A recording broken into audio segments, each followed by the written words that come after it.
क्षयपित अंगूठी। राजमहल का रहस्य। राजस्थान के प्राचीन महल में एक भयानक रहस्य छिपा था। एक अंधेरी रात राजकुमारी रुद्रानी अपने कक्ष में मृत पाई गई।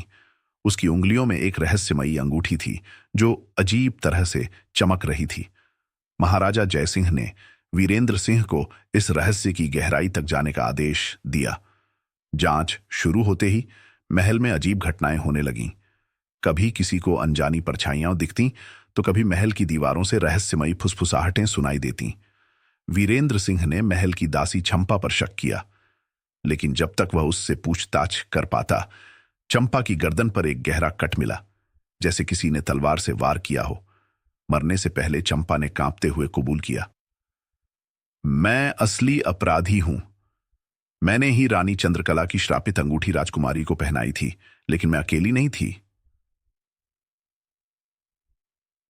इस महल में कोई और भी है जो असली खेल खेल रहा है। वीरेंद्र सिंह को एहसास हुआ कि यह मामला सिर्फ एक हत्या का नहीं, बल्कि 100 साल पुराने एक भयावह श्राप का था।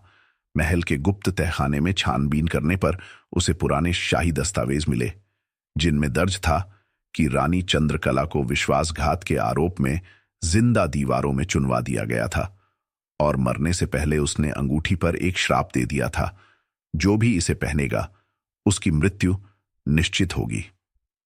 वीरेंद्र सिंह ने महाराजा जयसिंह को सारी सच्चाई बताई और उस श्रापित अंगूठी को आग में डालने का निर्णय लिया। जैसे ही अंगूठी अग्नि में गिरी, पूरी महल में तूफान उठ खड़ा हुआ, जैसे कोई आत्मा क्रोध से बेकाबू हो रही हो। तभी अचानक रानी चंद्रकला की आत्मा प्रकट हुई। उसकी आंखों में एक रहस्यमयी शांति थी। कुछ ही क्षणों में अंगूठी जलकर राख हो गई और उसके साथ ही आत्मा भी विलीन हो गई। महल में सब कुछ शांत हो गया, लेकिन वीरेंद्र सिंह को एक बात अब भी परेशान कर रही थी।